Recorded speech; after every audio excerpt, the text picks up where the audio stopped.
All right. Good morning, everyone. Hopefully, everyone can hear me clearly. We're going to go ahead and get started. This is Phil over here at Memorial Hospital Belleville, the RHCC and Regional Coalition Chair. We will begin our meeting today. Just a quick administrative reminder that if you are not speaking, please keep your phone or computer on mute so everyone can clearly be heard. And if you are calling in, please if you get a call, don't hit the hold button so we don't get any of the background music. Um, I will be, because I can't mute you, I don't think. If I can, I will.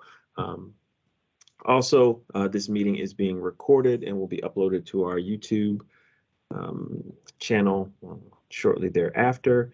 If you don't want to be recorded and you plan on speaking, you can feel free to log off now and review it at a later date and time. So let's go ahead and get started with a quick reminder. If you guys have IMATs, make sure that you guys are logging in. Make sure you got your SAMS.gov and CDC credentials so that you can have access when the state chooses to use IMATs on another push out. We'll do a quick roll call here. Looks like we only got about 18 folks on. So I'm going to go through this pretty quickly because I can see the list of folks that probably are not on today. Maybe they'll join a little bit later, but I know we got a few things going on in the region today, so they may be out. We'll start with our hospitals. Anderson Hospital, Alton Memorial, Boyd. Oh, who's that from Alton? I'm sorry. Is that Aaron? That you? Aaron Rogers. Gotcha. Boyd Hospital, Carlinville Area Hospital.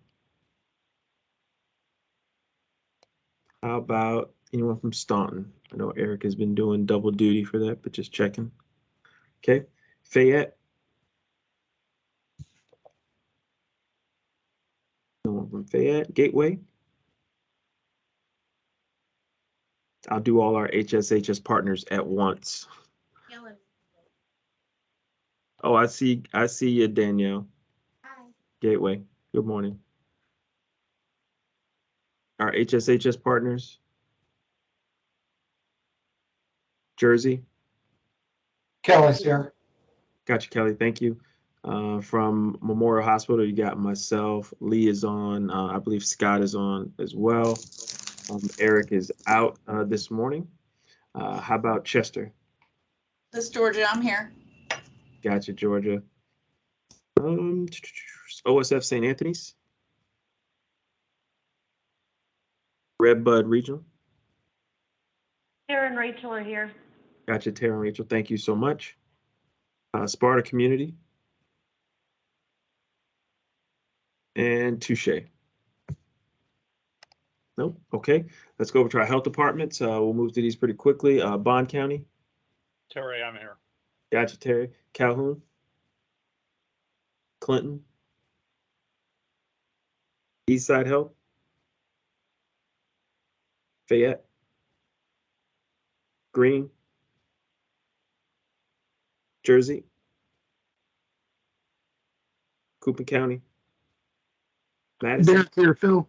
Oh, Derek, gotcha. Thank you. Anyone from Madison? Monroe? Randolph? And St. Clair? Nope. Okay. Health departments are busy today. I think I know where they're at. Our RAMSC, Greg, are you on today? I am, Phil. I see 4604 shining. So is Beth on today? Our ERC. Beth is here. Gotcha, Beth. I see you're both computer and phone. I see. Any of our BJC partners? Any emergency management agency folks on this morning? Hey, Phil, it's Sam. Hey, Sam. Good morning. How are you? Good. How are you? Doing well. Hope all is well. Great. I will go down with our ambulance services, our two big ones here in the region. We'll start with MedStar. Good morning, folks. John's here. John, good morning. How are you? Hope everything's all well. Abbott. Leslie Schmidt from Abbott is on. Good morning, Leslie. Hope things are well. Slew, I think I saw Helen's on. Good morning. Good morning, Helen. And any of our Scott Air Force Base partners? Any of our STARS partners? Okay, no Sam and team today from STARS. Okay. Well, we'll go ahead and get started here. Hopefully today will be a short meeting. Don't really have a ton of things to go over region-wide, but we'll give everybody an opportunity. This is our standard agenda. We'll skip over a few things for brevity. This is our curve. I mean, even better than last month's briefing. So hats off to every one of you guys who've put in work to make sure that we keep this curve down here in the doldrums. I think today, region-wide, we're right around, Lee, correct me if I'm wrong, let me see, I'll pull up the numbers. I think we're right around 10 or 12. Let's see. We got 5 in ICU, 5 COVID patients in ICU status as of right now, 1 PUI in ICU status, and 1 pediatric. Who's got that one? 1 pediatric non-ICU status. So that's 1, 2, 7, 8. I think that's only 8 that I'm counting now, but we still have a few folks that have not updated. Let's double check EM resource one more time.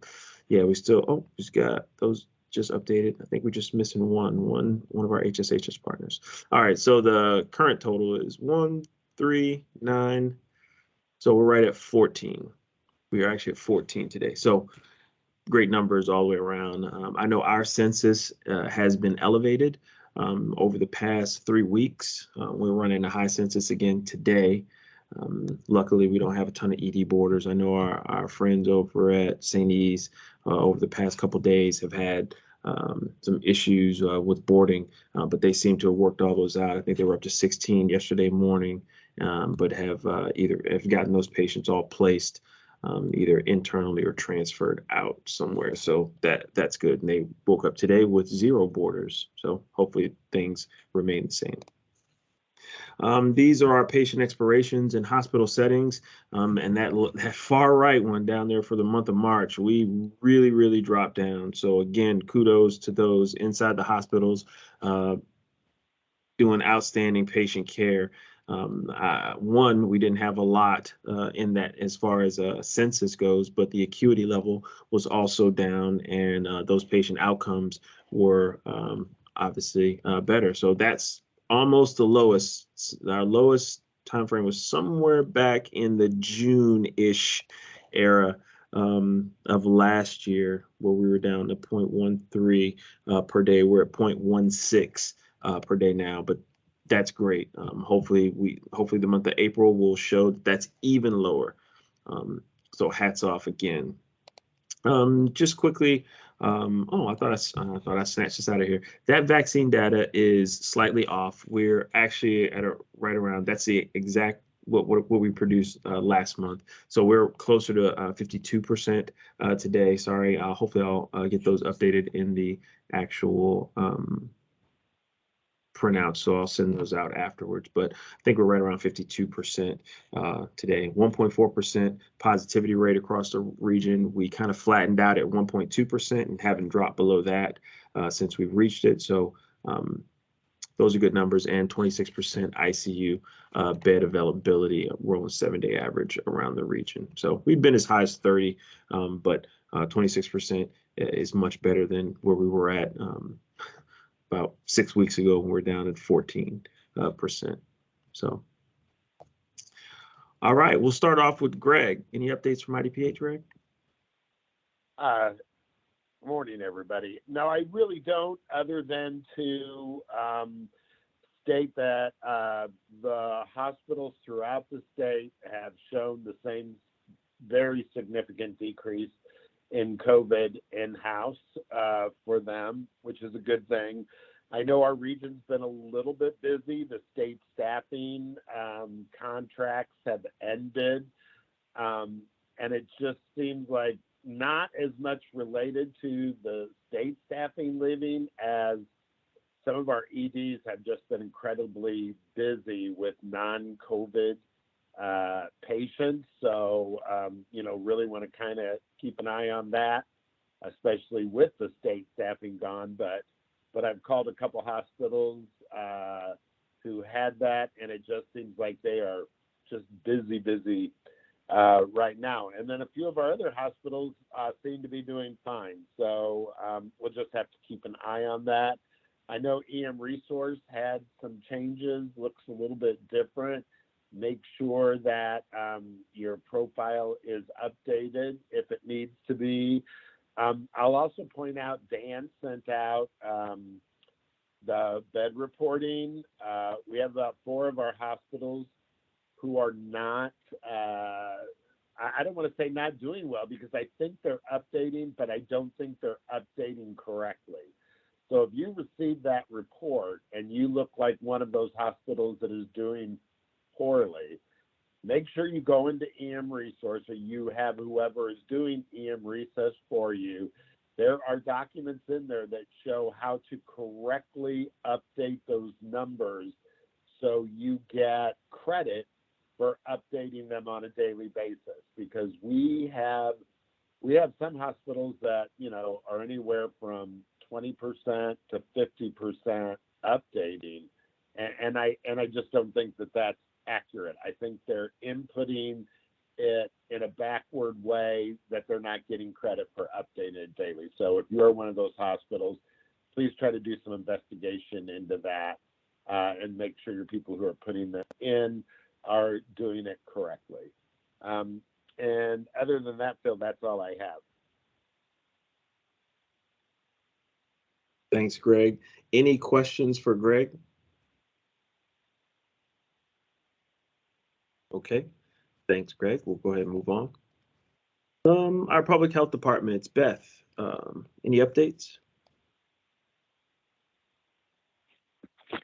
Good morning, everyone.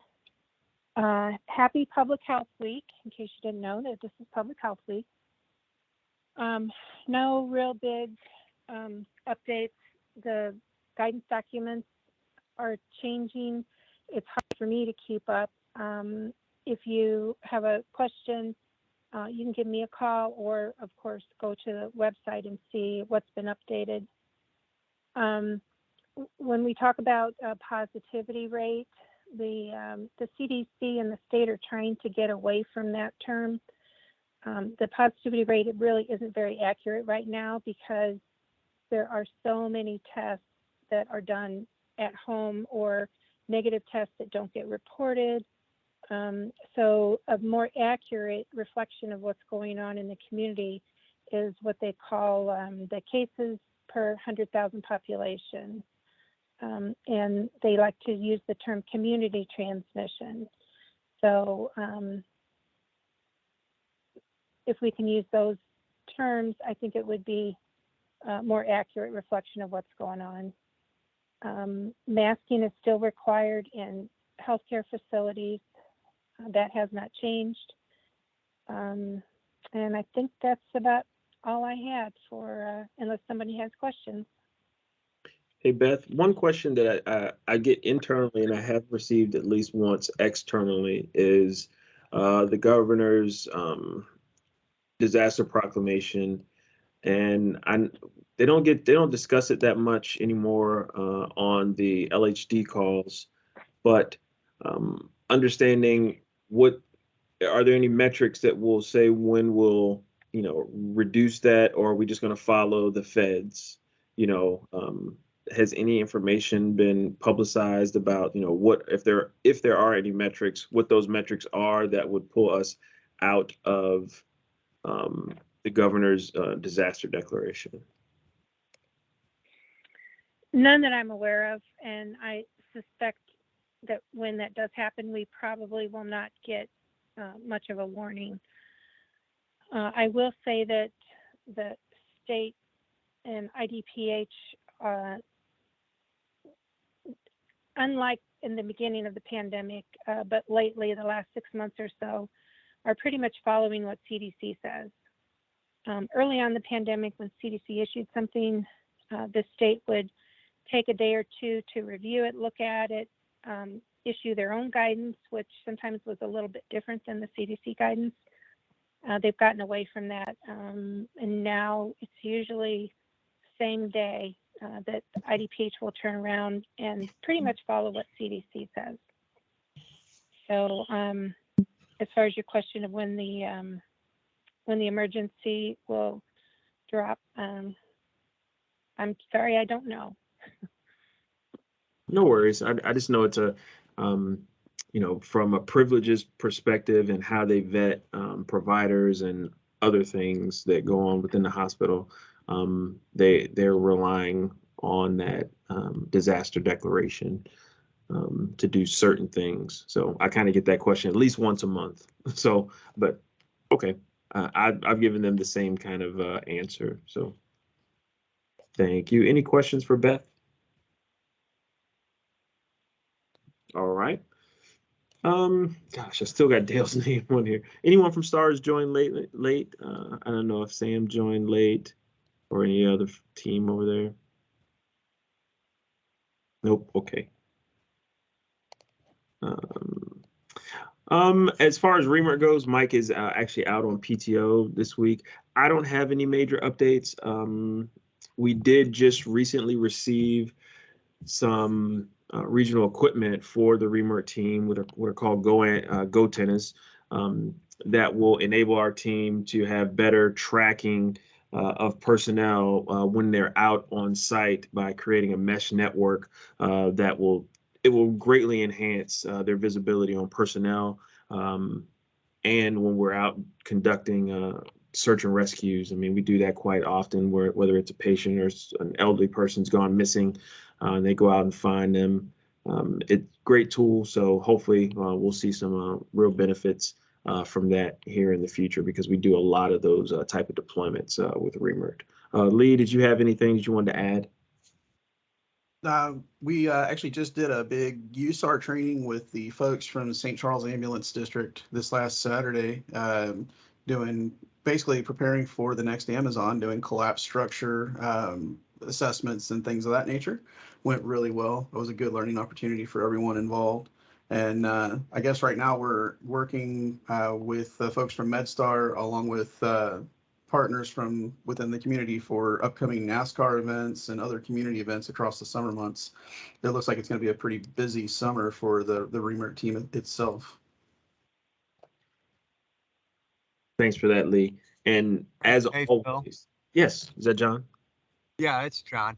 Go ahead. I would just like to throw something out there on Lee's comments about last Saturday's exercise or training. I'm telling you, that was some of the best training that Remert has put on in a while. Of course, we've had COVID, but again, folks, when Remert sends that stuff out, folks need to get involved. It was really a very good training. And there were multiple disciplines there, from St. Charles to physicians to trauma surgeons to, I mean, it was just an overall great training. So folks, again, when Mike or Lee pushes that kind of stuff out, I would advise, even if you're not a part of the team, maybe kind of, have some kind of interest and at least come out and see what's being done. Again, excellent job by the Remert team. Thanks for that feedback, John. I can only echo what you're saying. And again, everyone that's on that team does not have to have a medical background. You can be, if you want to help logistically, we always need folks that can do those type of things. Help in the command center when they're set up. That allows those medics, EMTs, physicians that are out there on scene to actually focus on patient care. So that is a huge boost to team manpower. Yes, we'd love to have everyone on there be, medically inclined, but it's not a necessity. You can get involved. And then some folks, may see some of the things they're doing and say, hey, maybe I want to elevate my skills to do something a little bit different, even if it's on a voluntary basis. I see Aaron has his hand up. Go ahead, Aaron. Yeah, two quick things. Alton Memorial Hospital participated in the Lewis and Clark drill about 2 weeks ago. So it was focused largely on the nursing students, but it was a hazardous material drill.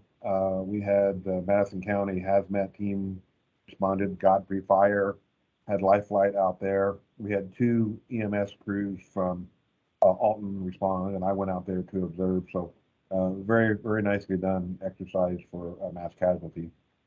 And the second thing, I had a question. There was a hazmat incident in Granite City this morning, and I was just curious if anything had developed out of that. It was an overturned semi with a hazardous material. I don't know what of. I was just curious if there was anything developed out of that as far as like a patient standpoint.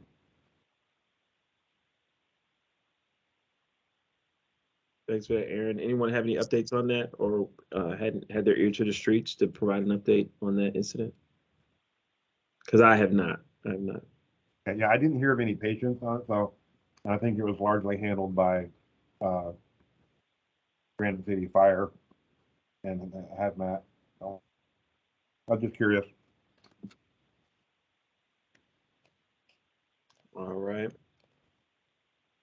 We'll move over to Lee for just a quick update with decon training. All right, so decon training is ongoing. We've resumed. We're back up to basically our normal capability as far as that goes. I've had 2 inquiries from hospitals within the region that want to do training. So Kelly, I know Jersey's got a class on the books. So far, I have 1 person who's not healthcare that's registered for that class. And that's one of our public health partners from here at Eastside. So we definitely need to have folks register for any of these traveling trainings. It's a minimum of 10 students for us to be able to make the class go. So please make sure that you have your staff register. They do need to register on the Member Planet site.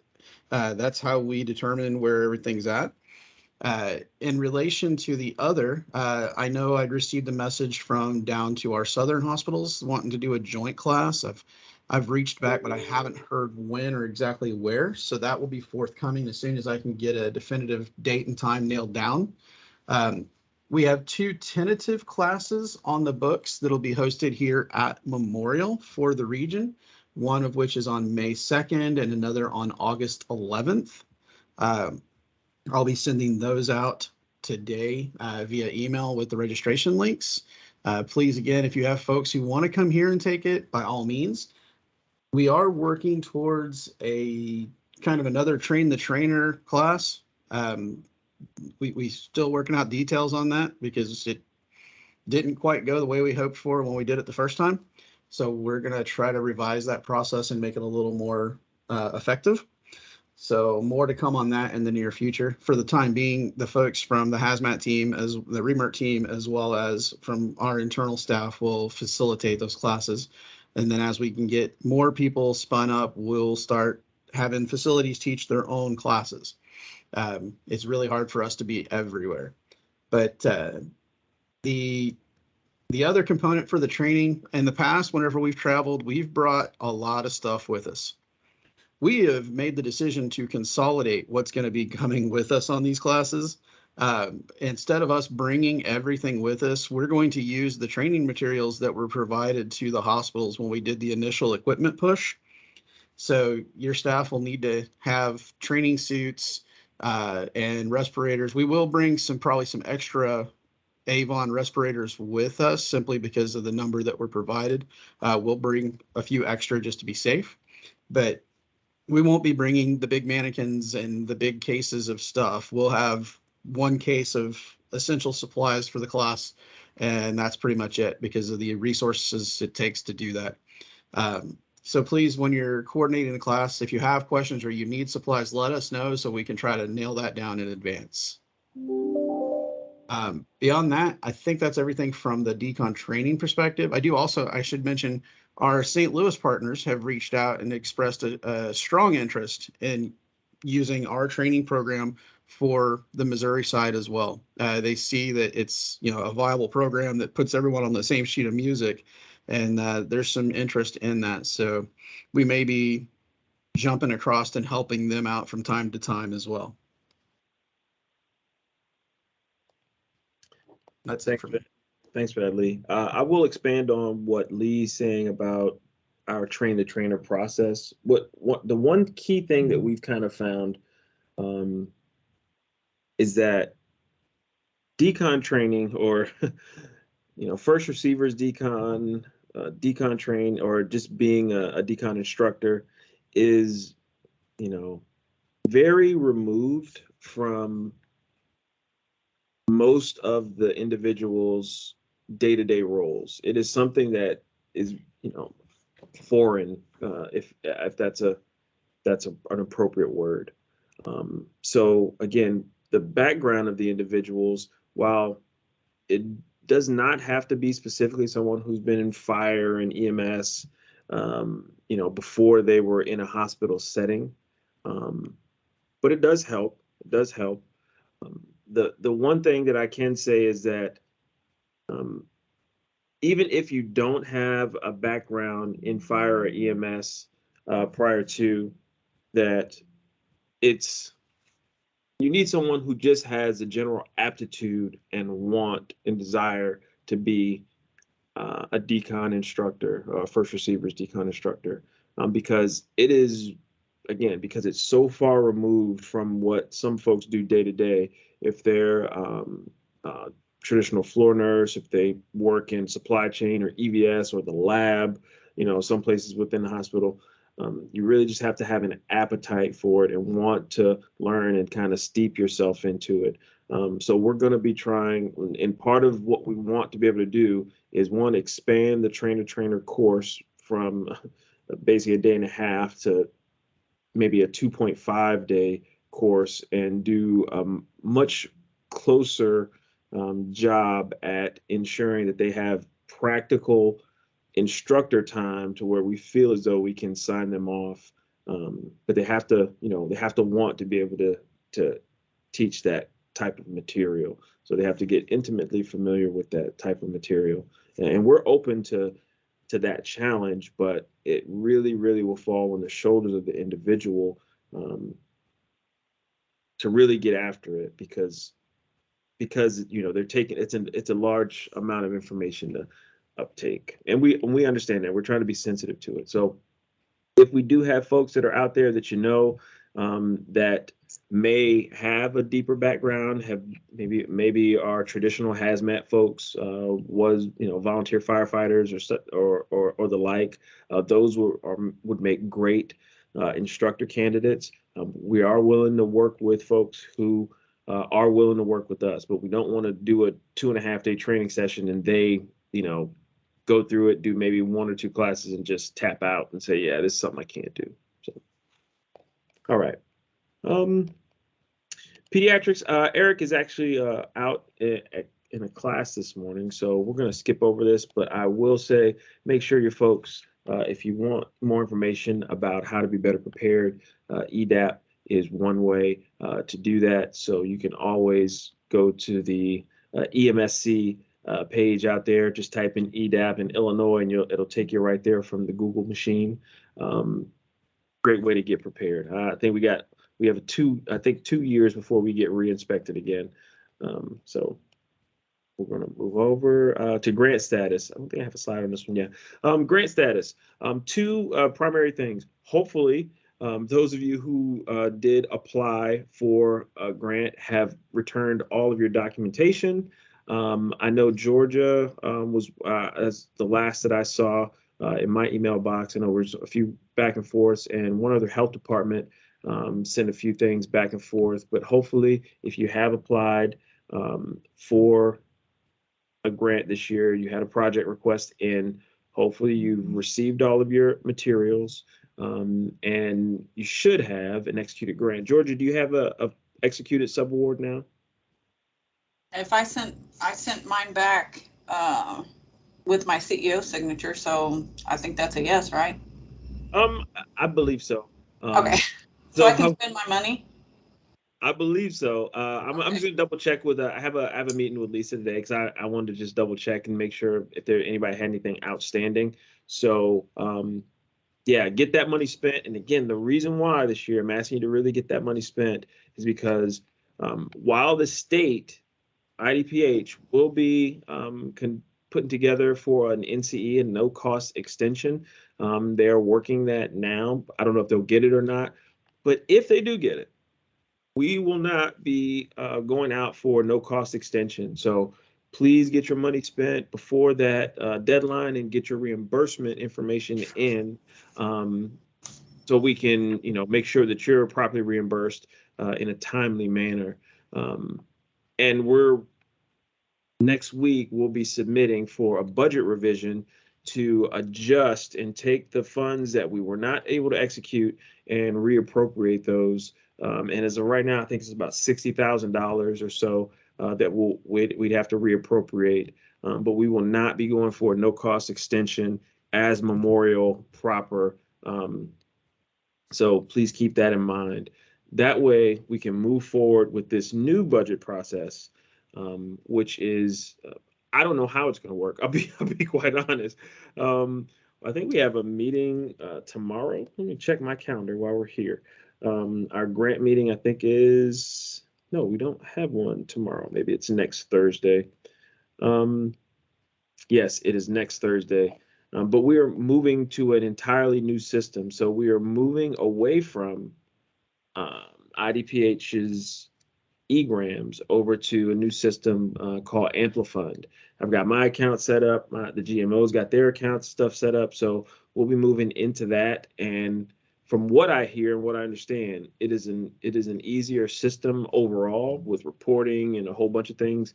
Most won't impact you, but I do think it'll probably make things smoother on the administrative side. That said, we're kind of a little behind on the traditional timeline of submissions and getting information to and from IDPH at this point. So to me, that tells me that unless there's some other type of streamlining that I don't see on the front end that may occur on the back end, that we're probably going to be a little more behind the power curve when it comes to the timeline as we've seen before. Beth, I see you have your hand up. Go ahead. Yes. We were told last week, I think we got an email that they will not be able to get Amplifund up and ready by July 1. So we will be using egrams into the next grant year. You have just ruined my day. Yeah, that was announced last week. And I thought it was announced. Oh, maybe you weren't on the RHCC meeting. Yeah, I wasn't. It was announced in the last RHCC. Okay. Well, such is life. Again, doesn't affect you guys directly for the subawards. It won't affect you guys directly, but I was really looking forward to having the next version of this to move forward with, to make things a little easier for those who have to put in the information. But okay, we'll make it through one more year. But that will not change that we will not be accepting a no cost extension as Memorial. All right. Open floor. Any questions, comments for the good of the order?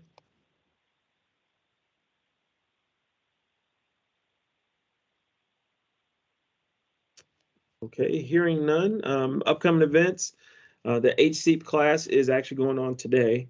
I know we sent that out a couple weeks ago or 2 months ago. So I believe some folks are in that class today, which is awesome.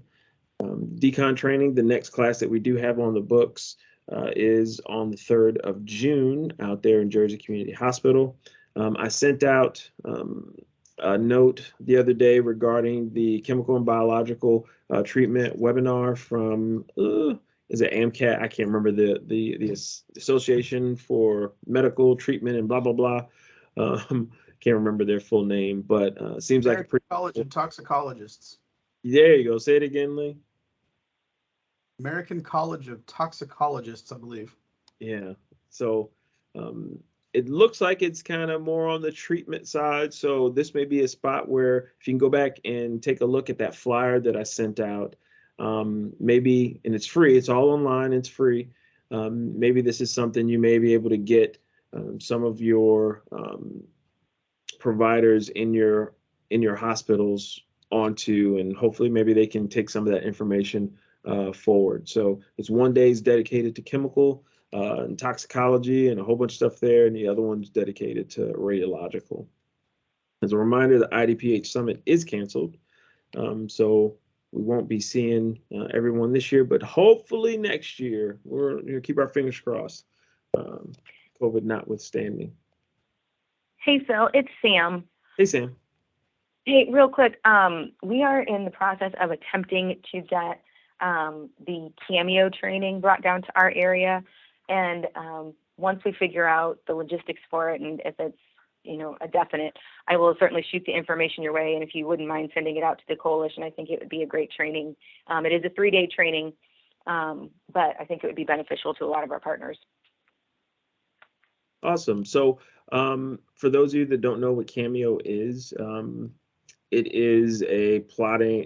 It's great for kind of hazards. I'll just say CBRN hazards generally, with plotting and providing information with regard to dose rates and what people can reasonably assume about a specific incident type. So maybe some good stuff for the folks that maybe on your decon teams. They can use that along with WISER and a few other things, especially if they say, hey, I can look at my folks over here at Memorial Hospital in Shiloh and say, oh, they get a report from one of the EMS agencies that a tanker truck with this UNNA number on the side of it has this or this particular chemical and it's spilled and it's on fire. They can say, hey, well, how's that going to affect us here since we're only 300 feet away from the highway? So it's a great tool, normally seen in again with our first responders and fire services, but could be something that you can use in an in-garrison or an in-house setting to help better protect your folks and know if you need to shelter in place or not. So if I were recommending a type of individual, your emergency managers, your safety officers, and maybe some members of your decon team might be good candidates for that. Or if you just have somebody who's really gung-ho that likes that type of stuff, just make sure they use it. Thanks, Sam, for that. Any other quick announcements before we break? Okay, I see Tina, I see you have your hand up. Go ahead. Phil, could you resend? Sorry. It's okay. Say that again. Could you resend what? Can you resend the information that you mailed out? Last week our internet was down. We had done a generator check. So we were down like about 3 days, so it might not have came through for me. Okay, sure thing. Thank you. No worries.